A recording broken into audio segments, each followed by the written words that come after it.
Hey, j'espère que vous allez bien. Aujourd'hui je vous retrouve dans une nouvelle vidéo. Aujourd'hui du coup je vous retrouve pour mon bilan lecture du mois de novembre-décembre 2023. Donc j'ai lu quand même pas mal de trucs puisque j'ai compté 34 titres au total, avec du coup en catégorie les romans, les versions poche, les versions e-book et les mangas où franchement j'ai lu pas mal de trucs. Donc j'ai décidé en fait tout simplement de tout vous présenter aujourd'hui. Notamment en fait il y a des sagas dont je vous avais déjà parlé dans d'autres vidéos qui vont venir ici également et du coup un petit peu compléter les premières vidéos. Donc bah écoutez, j'espère que la vidéo vous plaira et je vous laisse avec la suite. On commence du coup tout naturellement avec la catégorie romans qui sont en fait les versions grandes des livres. Je vais après vous présenter du coup les versions poche, mais là je vais me concentrer sur les romans classiques. Le premier que j'ai terminé c'est Une glace ou la mort de Gareth P. Jones, comme ça. Moi j'avais trouvé personnellement chez Noz, donc je l'avais pas payé très cher. Et ce qui m'avait principalement attiré c'était la couverture que je trouvais absolument incroyable. Au niveau de l'histoire on se situe du coup dans la ville de Larkin Mills, qui est une ville un petit peu particulière puisque au travers de différents chapitres on va apprendre différentes histoires un petit peu horrifiques qui se sont passées dans la ville, et du coup à travers ce livre là en fait vous allez découvrir cette petite ville là et toutes les histoires sont un petit peu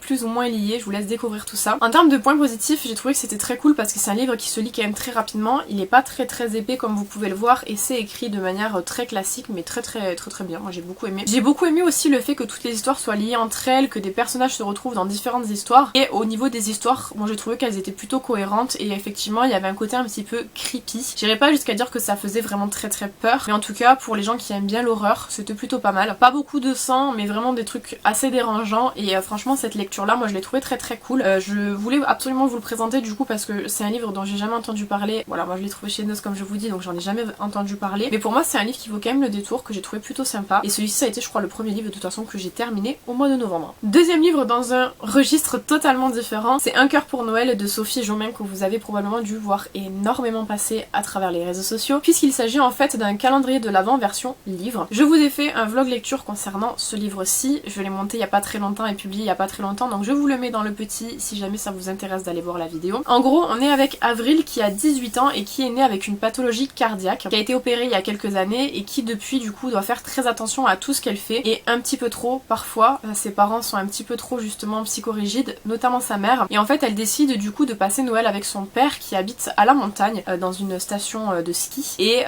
elle va apprendre un petit peu à renouer les liens avec les gens qui habitaient là avant puisque c'était ses amis vu qu'elle a déménagé, et il va y avoir du coup comme le titre l'indique une romance puisque c'est marqué romance de l'Avent juste en haut, et voilà, son cœur va être un petit peu au milieu de tout. C'est un livre personnellement que j'ai beaucoup aimé. Je sais que la critique majoritaire qui revenait beaucoup c'était le fait que c'était très ado. Encore une fois comme je l'ai répété, franchement j'ai dû le répéter une bonne dizaine de fois, ça reste un livre pour ados, c'est marqué, notre protagoniste a quand même 18 ans, donc c'est pas, normalement vous étiez pas censé être pris au dépourvu vis-à-vis de ça, mais c'est vrai que c'est ce que les gens ont beaucoup reproché en fait, c'est le fait que c'était très ado. Personnellement ça m'a pas vraiment dérangé vu que voilà je savais de quoi je m'embarquais, et j'ai beaucoup aimé en fait le principe du calendrier, d'avoir un chapitre à lire tous les jours. Et des fois ça restait un petit peu en suspens et on avait hâte d'être le lendemain pour découvrir, et la romance était vraiment très mignonne, personnellement j'ai beaucoup aimé. Donc celui-ci ça fait partie de mes lectures que j'ai bien aimé durant le mois de décembre du coup, parce que celui-ci était au mois de décembre. Enfin, je serais en tout cas très contente que l'autrice en sorte un autre l'année prochaine. Je sais pas si ça va être le cas, je sais en tout cas qu'Un cœur pour Noël va être réédité l'année prochaine pour le Noël prochain, mais je sais pas si elle va en proposer un autre. Je pense que oui,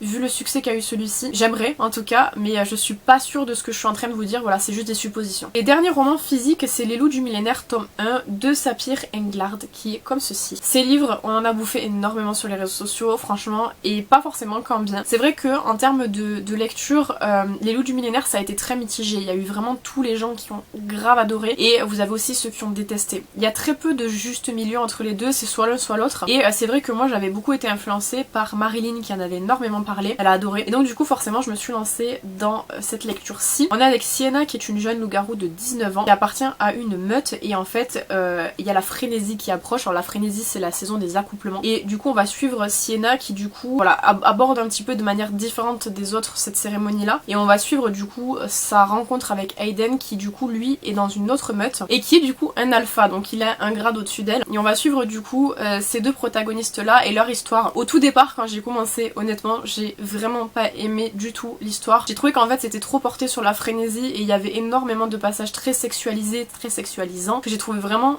presque stupide en fait, tellement c'était vraiment amené de la mauvaise manière en fait, et franchement ça plombait vraiment le début du livre. Et en général un livre, faut vraiment que les premiers chapitres vous donnent une intrigue de base et pas forcément rentrer directement dans le truc, parce que quand on rentre dans le tas, des fois justement c'est ça le problème, c'est que les lecteurs ils sont pas du tout dans l'histoire de base, et donc du coup en fait on arrive là, on nous donne des informations qu'on comprend rien. Pour moi c'est vrai que le début du livre a très mal été fait, j'aurais pas amené moi le truc comme ça en tout cas, mais c'est vrai que quand on arrive à, je dirais peut-être un tiers du livre, parce que j'allais dire la moitié, mais la moitié ça fait vraiment beaucoup, mais je dirais un tiers du livre, on commence à voir l'histoire qui se met en place, on a les intrigues qui commencent à arriver, des nouveaux personnages, on essaye un petit peu de tout suivre et tout, et ça devient beaucoup plus intéressant à un tiers du livre, et énorme rebondissement à la fin que j'ai adoré, ce qui a fait que j'ai acheté le tome 2 que je viens de vous présenter dans une autre vidéo, je sais pas si vous l'aurez vu, mais c'est vrai que du coup je trouve que c'est un livre sur lequel il faut s'accrocher, et je pense que la plupart des gens qui ne l'ont pas aimé n'ont pas été jusqu'au bout, et je vous assure honnêtement que moi je suis très chiante avec ça, j'essaie vraiment de terminer mes livres parce que je n'aime pas ne pas les terminer, des fois ça me fait souffrir beaucoup, j'en ai un en tête là que vous verrez le mois prochain, mais c'est vrai que pour le coup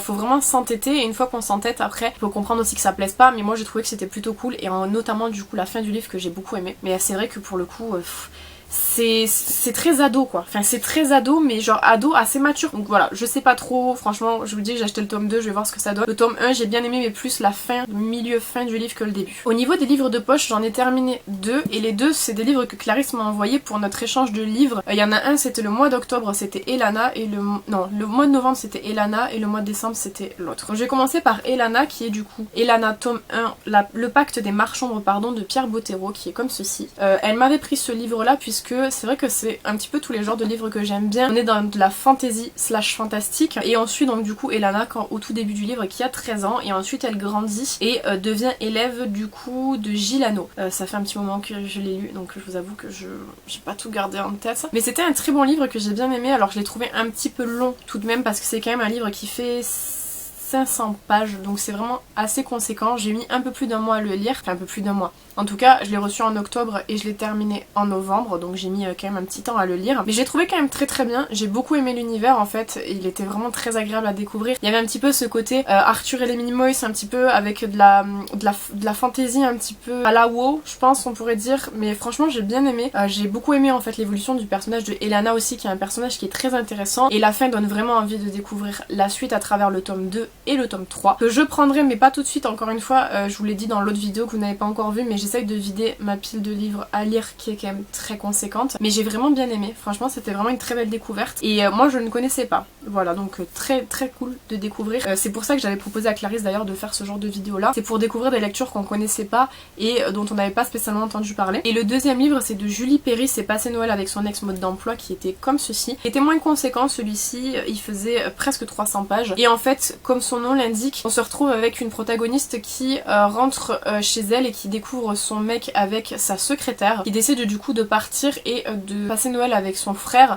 qui a invité son ex de quand elle était plus jeune à passer Noël également, puisque c'est un de ses meilleurs amis, et du coup elle va se retrouver avec cet ex là et elle va devoir passer Noël avec lui. C'est un livre que j'ai trouvé vraiment très drôle, mais il y avait aussi ce côté il l'appelle comédie romantique avec tout ce qui était Noël et tout, et je trouvais que dans la période où je l'ai lu c'était vraiment idéal. Il était très bien, pas très long à lire, et j'ai vraiment passé de bons moments avec ce livre là. Ça fait partie des livres je pense que je pourrais relire si jamais dans la période de Noël et tout, donc celui-ci je vous le conseille parce qu'il est vraiment hyper cool. Et encore une fois c'est un livre dont je n'avais pas du tout entendu parler, heureusement que j'ai fait cet échange de livres là avec Clarisse parce que sinon je l'aurais jamais lu je pense. On passe à la catégorie e-book. Alors franchement j'ai galéré à retrouver ma fiche, mais j'ai fait une petite fiche pour cela. J'espère normalement oui que j'ai fait une fiche pour chacun, parce que pour m'en rappeler ça va être très compliqué. Alors, on va commencer avec Red, le cavalier rouge de Dominique Bellavance. Si jamais vous avez vu ma vidéo, j'ai parlé du préquel qui est Baba Yaga de Dominique Bellavance, qui est un conte interdit. Je vous en ai parlé il y a quand même pas mal de temps, il me semble, si je me trompe pas, que c'était début 2023, puisque j'avais lu Baba Yaga et la princesse au petit pois quand c'était sorti. Et en fait, Red, le cavalier rouge, c'est un livre qui est dans l'univers des contes interdits et qui parle de Red qui apparaît à la moitié de Baba Yaga, on va dire, avec notamment ses deux cousins. Donc si jamais vous avez lu Baba Yaga, vous devez probablement voir quel personnage est Red. Donc à travers ce livre là j'allais forcément retrouver l'univers de Baba Yaga, que j'avais relativement bien aimé, mais c'était pas mon préféré puisque j'avais lu en fait en même temps La princesse au petit pois que j'avais préféré, mais en tout cas j'avais hâte de voir ce qu'allait nous proposer l'auteur avec le personnage de Red. Quand on avait lu Baba Yaga, on voyait un petit peu Red comme le jeune un petit peu explosif, un personnage qui était très haut en couleur, et c'est clairement le cas, c'est ce qu'on peut retrouver également dans Red le cavalier rouge. Au niveau de l'histoire du du coup, puisque je vais vous faire un petit sommaire pour éviter de vous spoil Baba Yaga. Red du coup travaille dans une société qui fait des trafics un peu bizarres et il se retrouve en fait à devoir aller effectuer une mission avec un mec parce que justement dans sa société il y a quelque chose qui ne tourne pas rond et du coup il part et on les suit à travers cette mission là et on découvre un petit peu plus du coup sur l'univers de Baba Yaga, un petit peu tout ce qui s'était passé. Si vous avez lu Baba Yaga vous voyez de quoi je parle et j'ai vraiment bien aimé en fait avoir le personnage de Red comme ça parce que c'est vrai que c'est un personnage qui donnait vraiment envie, qui était très intriguant à travers Baba Yaga. On avait vraiment envie de savoir un petit peu ce qui se passait parce que même si c'est évoqué dans Baba Yaga et que normalement la finalité donne la fin on va dire, c'est vrai que on est intrigué quand même. Ça se passe 5 ans après Baba Yaga, donc c'est vrai que voilà, il y a des choses qui ont évolué que vous découvrez à travers le livre, mais ça reste quand même un livre que j'ai bien aimé découvrir. C'est pas mon préféré encore une fois, puisque j'ai également lu Alcide, qui est du coup dans l'univers des contes interdits, mais de la princesse au petit pois. Et encore une fois, Alcide a gagné mon cœur puisque j'ai préféré celui-ci. Je les compare, même si en vrai il n'y a pas trop de comparatifs à faire, c'est juste qu'en fait c'est sorti en même temps, donc du coup c'est normal on va dire de comparer. Mais il est quand même intéressant, je vous le conseille de lire si jamais ça vous intéresse,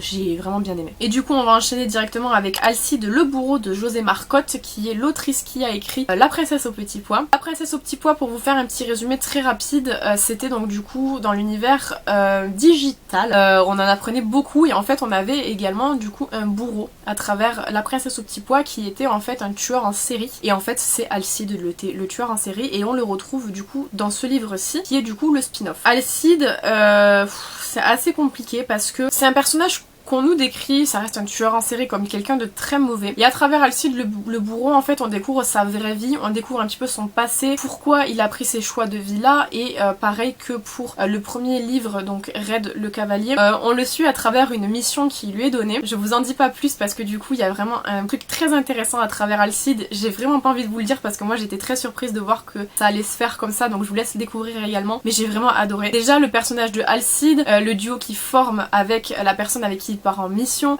et la fin est très touchante malgré le fait en fait que voilà le passé d'Alcide et tout, on nous humanise un peu le personnage, il est pas si vilain qu'il est réellement et c'était très intéressant de le découvrir également. Les personnages secondaires sont toujours très intéressants je trouve à découvrir dans un livre indépendant, donc j'ai vraiment beaucoup aimé celui-ci. Ouais, c'est le genre de livre je pense que je pourrais relire parce que je l'ai trouvé vraiment hyper bien. Pour continuer toujours dans les contes interdits, cette fois-ci j'ai lu Bambi de Maud Royer qui est le dernier conte interdit à être paru au Canada. Et le Petit Prince qui est paru au Canada mais on l'a pas. Bref, en tout cas, c'est le dernier conte interdit à être paru, Bambi, et j'avais grave hâte. Notamment parce que je vous avais parlé dans Réponse, il y a une ref à un cerf et j'avais grave hâte de voir s'ils allaient l'intégrer à Bambi. Non, ils ont loupé le coche, ils l'ont pas fait, je suis un peu déçue, mais c'est pas grave. Au niveau de Bambi, un conte interdit qui se base un petit peu plus sur une secte. C'est clairement dit, puisqu'on vous le dit dans le dos, il y a une secte et il y a quelqu'un qui intègre cette secte là. Et on suit en fait ce personnage là dans la secte, on voit un petit peu, il cherche parce qu'en fait à l'époque sa mère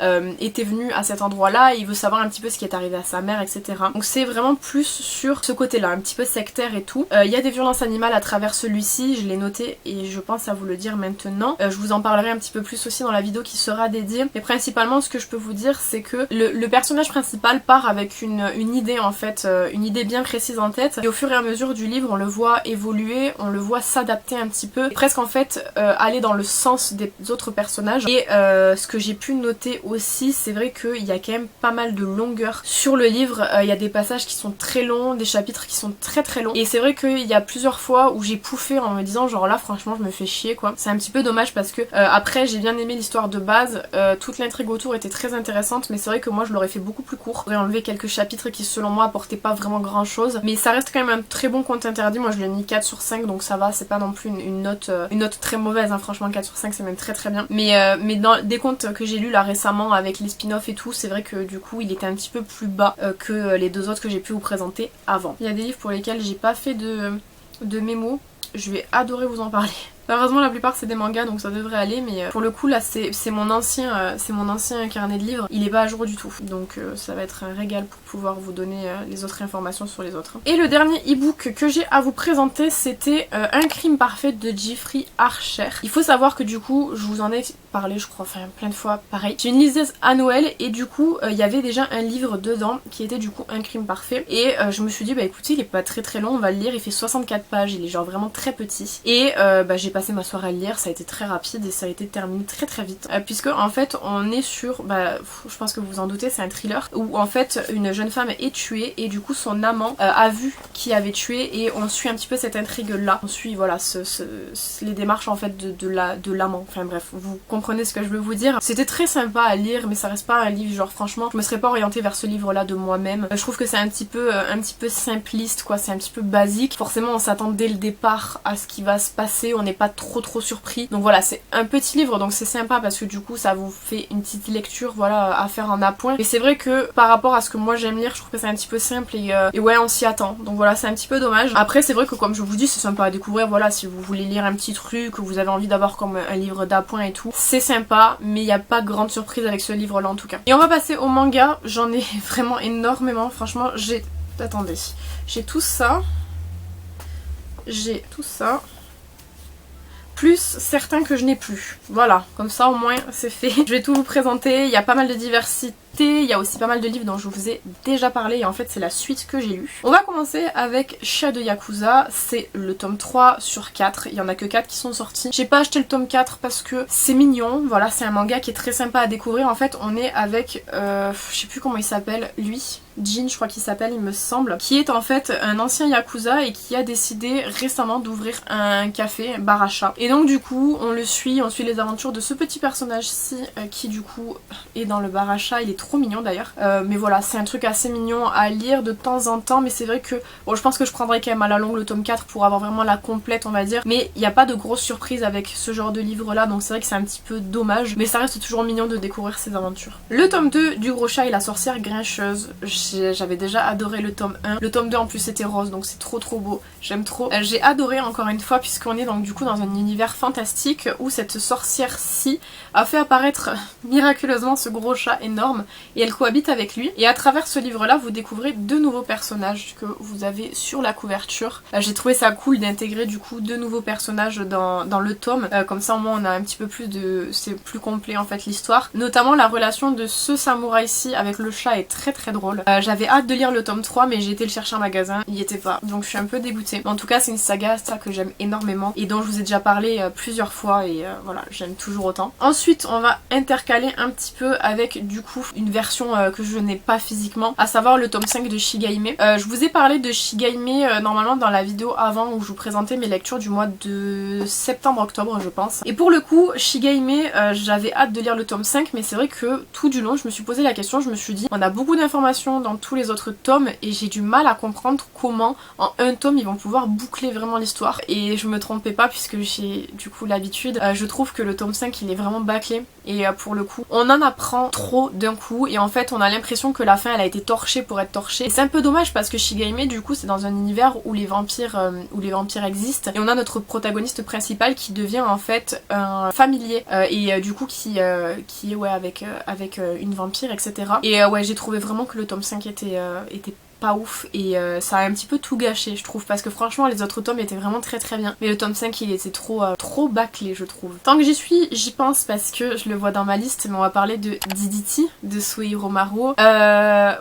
Je suis épuisée de ce livre là, je vous en ai parlé déjà énormément et je pense que je vais pas m'étaler 120 fois dessus. Je l'ai pas parce que de toute façon il doit être dans ma bibliothèque mais je vais le revendre, hein, je sais pas où il est. J'ai détesté ce torchon, j'ai trouvé vraiment que pour le coup c'était un très mauvais manga qui était bon, certes bien dessiné, mais ça casse pas non plus 4 pattes à un canard. On a par exemple Junji Ito qui dessine beaucoup mieux et les histoires sont beaucoup moins loufoques. Là on mentionne beaucoup des relations sexuelles étranges avec des enfants, enfin bref ça m'a dégoûté. Franchement ce livre je vous le conseille pas. Je regrette beaucoup de l'avoir acheté, moi je l'ai acheté principalement pour la couverture que je trouvais très jolie. Mais non, je vous conseille vraiment pas, c'est vraiment, franchement c'est...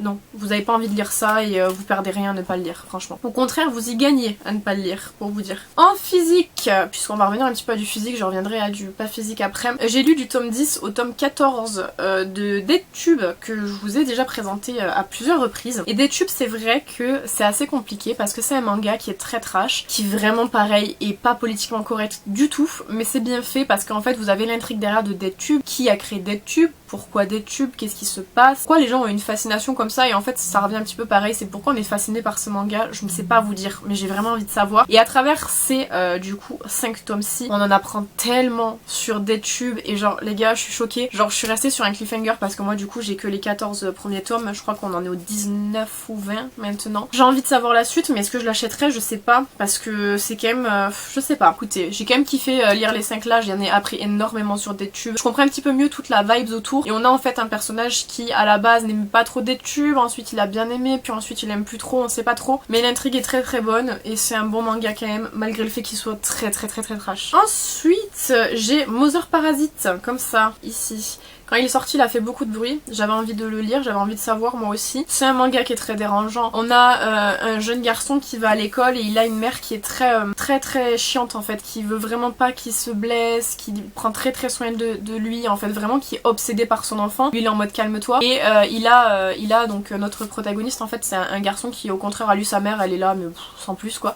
En fait il fait une fixette sur la mère de son copain et il voudrait que ce soit elle qui l'élève, mais c'est assez bizarre en fait, c'est vraiment un manga qui est très dérangeant. Mais en même temps on a envie de savoir la suite parce que je sais pas où ça va amener, et du coup bah j'ai hâte de voir le tome 2. Voilà, j'avais envie de savoir un petit peu ce qui allait se passer. Moi je pensais que Parasite on aurait genre un truc qui rentre dans... Non, il y a pas tout ça, c'est juste assez dérangé quoi. Mais j'ai bien aimé, donc écoutez. Ensuite, attendez, est-ce que j'ai un petit manga en pas physique? Oui, Pumpkin Night, tome 1 et 2. Bah, écoutez, Pumpkin Night c'est très efficace. C'est en fait un manga qui parle d'une jeune fille qui a été harcelée à l'école et qui revient avec une tête de citrouille pour zigouiller tout le monde en fait. Il y a du sang, il y a du meurtre, voilà, c'est vraiment très gore, mais c'est vraiment ce qu'on aime. Moi j'aime beaucoup le très gore, donc j'ai bien aimé Pumpkin Night. Ça a fait beaucoup de bruit à sa sortie en octobre, c'est mérité, j'ai trouvé que c'était très bien. Le tome 3 sort le mois prochain, et voilà, j'ai bien aimé Pumpkin Night, c'était vraiment très sympa. Et je crois que c'est le dernier que j'ai pas en physique, c'est King's Game tome 1. On m'en a beaucoup parlé, et c'est en fait un jeu qui se passe au sein d'une école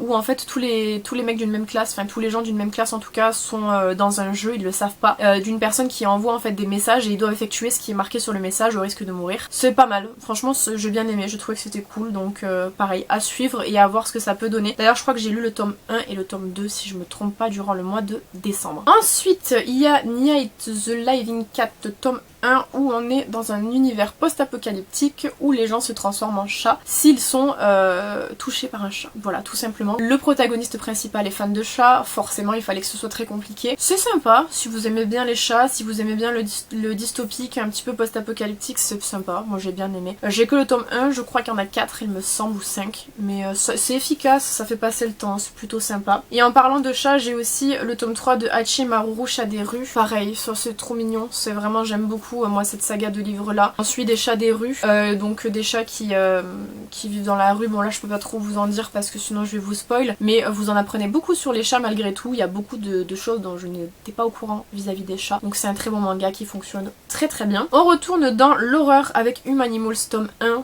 J'étais tombée dessus, c'est la couverture qui m'a fait acheter. Ouais, bah les humains se sont transformés en animaux pour la plupart. Les animaux parlent, c'est assez rigolo. Ouais, c'est aussi, c'est horreur, hein, parce qu'il se passe quand même des trucs pas très cool. Et j'ai vraiment hâte de voir franchement le tome 2, comment ça va être. Genre, regardez.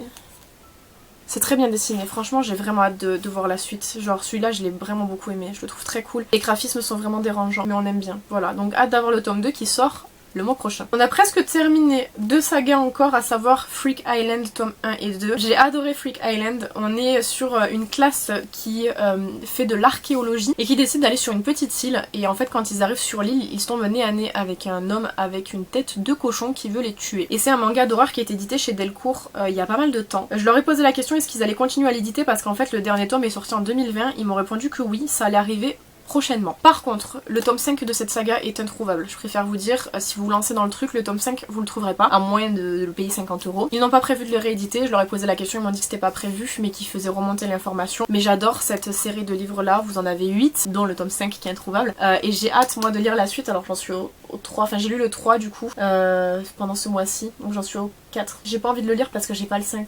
Je le trouve vraiment trop cool. Et ensuite on a Zone Fantôme pour terminer de Junji Ito, qui est en fait un livre qui nous parle de différentes histoires différentes histoires, voilà, à travers ce livre-là, que j'ai trouvé sympathique aussi. Voilà, c'est du Junji Ito. Junji Ito, c'est très bien fait, c'est très dérangeant. Tout comme on les aime, beaucoup d'histoires à l'intérieur, aucune que j'avais déjà lue, il me semble. Donc c'est plutôt cool et j'ai adoré ma lecture. Je vous montre un petit peu les graphismes de Junji Ito. Mais c'est vraiment des graphismes qui sont vraiment très sympas. J'aime beaucoup. Donc pareil, les Junji Ito, enfin vous savez, moi en général, je vous conseille toujours les Junji Ito. Zone Fantôme, il y a également un tome 2. Voilà, mais que je n'ai pas. Voilà, donc je vous ai tout présenté. Beaucoup de mangas, mais ça vous avez l'habitude, je pense, j'en lis quand même énormément. J'espère que ça vous aura aidé à découvrir de nouvelles sagas, de nouveaux livres, et que ça vous aura permis d'avoir du coup mon avis sur ces livres-là. Évidemment, comme toujours, vous aurez des vidéos sur les contes interdits, mais pas tout de suite. J'ai commencé à les écrire, mais je les ai pas encore tournées, ça arrivera un peu plus tard. J'espère que cette vidéo vous aura plu. N'hésitez pas à me dire ce que vous avez pensé dans les commentaires comme toujours. N'hésitez pas à vous abonner si c'est pas encore fait. Quant à moi, je vous retrouve bientôt dans une prochaine vidéo. En attendant, prenez soin de vous.